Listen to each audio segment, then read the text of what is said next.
Top 14 Thomas Chauveau, entraîneur adjoint de Pau, les Maules sont l'ADN du rugby.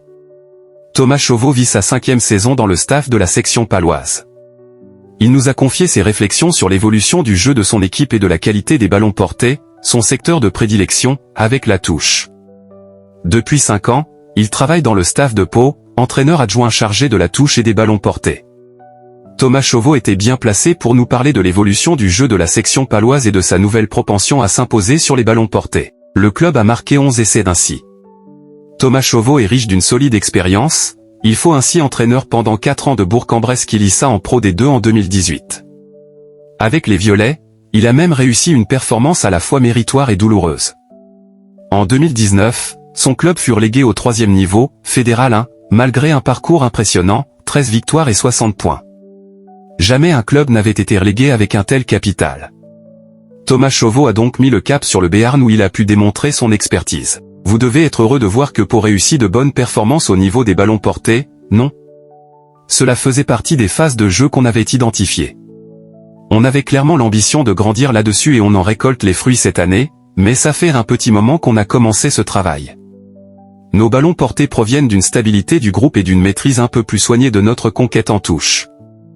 Il y a aussi l'expérience collective et le recrutement qui nous ont aidés à franchir ce cap. On a beaucoup mis l'accent en début de saison sur cet aspect. Donc, forcément, les joueurs ont eu un peu plus d'énergie, de précision et, on va dire, de volonté dans ce secteur. Mais qu'est-ce qui peut bien faire la différence d'une année sur l'autre? Ou bien, autrement dit, qu'est-ce qui peut différencier deux équipes de top 14 dans cet exercice? L'apport de joueurs particulièrement puissants? Toutes les équipes de top 14 ont des joueurs puissants. Pour moi, la différence vient d'une forme de cohésion collective. Il ne s'agit pas juste de taper comme des brutes. Évidemment qu'il faut mettre de l'engagement, de la force, mais il faut que les joueurs se comprennent très bien entre eux. Il faut qu'ils aient le même objectif sur la poussée collective. Tout ceci est corrélé à leur position, à leur liaison. Les positions sont-elles figées? Suivant qui et surtout à quel niveau de l'alignement on prend les ballons, les choses peuvent-elles être modifiées? Les positions vont varier selon l'endroit de la conquête évidemment, surtout quand elles se font aux extrémités, en fond ou sur le premier sauteur. Cela peut aussi dépendre de qui saute, qui fait le lifter, où se situent ceux qui vont se joindre au maul. Tout ça est une petite mécanique bien huilée. Mais évidemment, ce qui change aussi, selon l'endroit où on va sauter, c'est que l'adversaire va être plus ou moins en bonne position pour défendre. Généralement, quand on choisit le premier sauteur, l'adversaire est plus en position de résister que si on saute en deuxième partie d'alignement. On vous suit, cette phase de jeu est incontournable, même si elle n'est pas souvent mise à l'honneur. C'est quelque chose qui n'est pas forcément esthétique, mais c'est l'expression d'une force et d'une harmonie collective qui fait partie de l'ADN du rugby. Il y a cette volonté de marquer et de dominer collectivement l'adversaire, comme avec une mêlée. D'ailleurs, quand un joueur marque sur pénal touche, il n'est pas célébré personnellement comme celui qui marque dans le jeu courant. Ça veut dire quelque chose, on se souvient, il y a maintenant assez longtemps, d'équipes qui organisaient des mauls dans le jeu courant, et pas seulement après des touches, oui, on le voit encore un petit peu. Les Sud-Africains l'ont remis un peu à la mode cet été, on le voit aussi un petit peu près des lignes, sur les pénalités jouées à la main. Je me souviens d'une époque, celle des Mammouths de Grenoble entraînés par Michel Ringeval, note de la rédaction, dans les années 90 quand le FCG joua la finale 1993. Il faisait des petites combinaisons à la main, où il faisait des mini-murs, mais le jeu a tellement évolué. C'est sûr que c'est une phase de jeu qui pourrait être intéressante, mais le jeu a davantage évolué pour déplacer les ballons et pour chercher les espaces. Donc ça a un peu disparu, mais comme tout, ça évolue, et on voit certaines équipes qui le refont. Travaillez-vous aussi les ballons portés défensifs? Bien sûr, les deux sont complètement reliés. C'est un peu différent, mais défendre un maul, ça demande aussi beaucoup d'engagement et de coordination collective. Si chacun a juste envie de mettre des grands coups d'épaule n'importe où, ça peut aider, mais ça ne suffira pas complètement. Évidemment, on travaille des deux côtés du ballon. Dès que vous avez pris l'entraînement de Pau comme adjoint, avez-vous fait les deux tâches, touche et maul? Les deux étaient reliés complètement.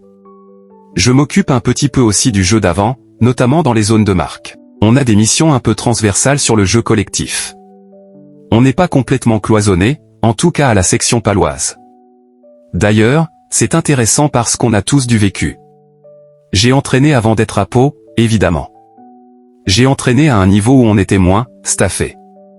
Forcément, il fallait s'intéresser au jeu de manière plus globale même si nous étions professionnels, nous étions moins staffés. Donc, forcément, c'était un club où on était professionnel. Les joueurs étaient à temps plein. Mais on était moins nombreux. On n'avait pas 4 ou 5 entraîneurs ou intervenants. Êtes-vous arrivé à Pau parce que vous connaissiez Sébastien Piccheroni au préalable? Non, pas spécialement. Évidemment, il avait dû entendre parler de moi, mais je me suis retrouvé à Pau aussi parce que j'avais un ami dans le staff qui a parlé de moi, et aussi parce que tardivement, ils ont été amenés à chercher quelqu'un d'une manière non anticipée. Voilà comment ça s'est passé et après, on a discuté. J'avais déjà échangé un petit peu avec Sébastien Piccheroni auparavant, mais je ne le connaissais pas personnellement. Revenons à la touche. Avez-vous plusieurs leaders dans ce secteur? Oui, j'en ai plusieurs, on a un groupe de 7 joueurs. Après on a des annonceurs et des lieutenants. Je vais citer les Credos, Whitelock, KPO, Jolmet, Ewat, et Clément Paul, un tout jeune joueur. Quid de la qualité globale de votre touche? Ça fait 3 saisons globalement qu'on est sur nos standards objectivés en début de saison au niveau des gains de balles. On tourne autour de 85% de réussite et c'est notre objectif. On est bien. Quid du mini-balai qui dure 1 ou 2 secondes avant la prise de balle quand les joueurs circulent pour changer de position?